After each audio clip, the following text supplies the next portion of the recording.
जय सिया राम। गणपति बापा मोरया। प्रिय दर्शकों, आप सभी को प्रथम पूज्य भगवान गणेश जी के जन्मोत्सव की बहुत बहुत हार्दिक शुभकामनाएं।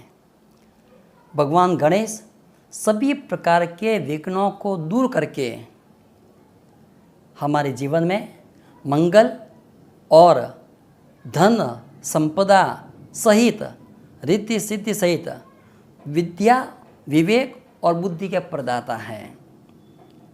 और इस आगामी गणेश उत्सव के लिए मैं आप सभी को एक बहुत ही सरल तरीका बता रहा हूँ भगवान गणेश जी की महती कृपा प्राप्त करने का।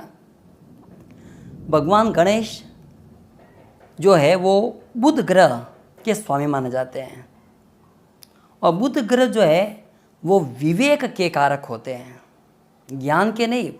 बुध मतलब बुद्धि के कारक, विवेक, सोचने और समझने की क्षमता देने वाले ग्रह है वो बुध है। मिथुन राशि और कन्या राशि, इन दोनों राशियों के स्वामी बुध ग्रह होते हैं और कन्या राशि में ही बुध अपनी मूल त्रिकोण में और उच्च राशि के होते हैं। कन्या राशि बुध ग्रह की त्रिकोण राशि भी है और उसी राशि में ये उच्च के भी हो जाते हैं।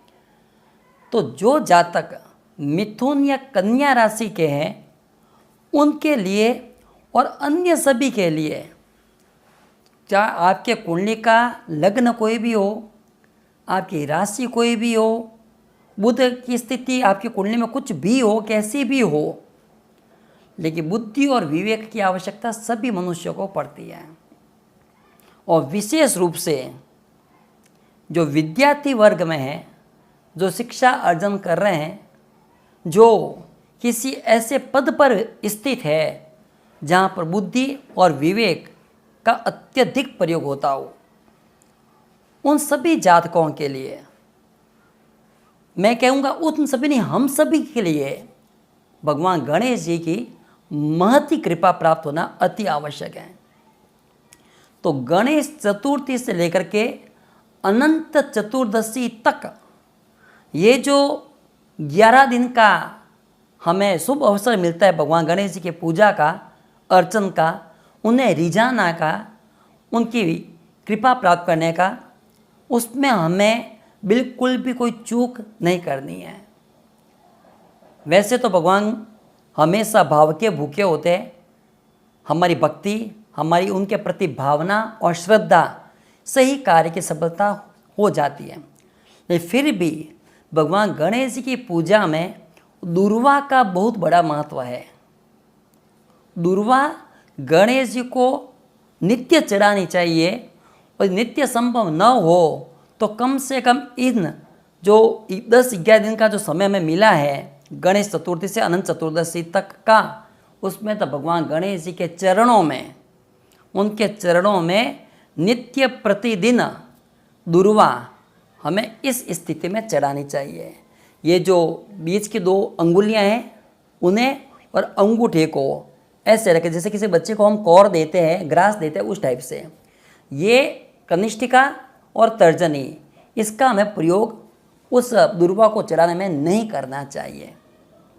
श्री गणेशाय नमः या गंग गणपतये नमः, इन मंत्रों का प्रयोग करते हुए हमें दूर्वा चढ़ानी चाहिए। यदि आपको कोई वैदिक मंत्र आ रहा हो तो उस वैदिक मंत्र का भी प्रयोग आप कर सकते हो, या गणेश जी का कोई मंत्र ऐसा आ रहा हो आपको तो उसका भी प्रयोग कर सकते हो। अन्यथा श्री गणेशाय नमः या गंग गणपतये नमः ऐसा 12 बार उच्चारण करके फिर गणेश जी के चरणों में हमें दूर्वा का पुंज, जो कुंजी बनती है, वो हमें चढ़ा देनी चाहिए। गणेश जी को लड्डू बहुत प्रिय है। कहा भी जाता है कि लंबोदर नमस्तुभ्यम सततम मोदक प्रियम।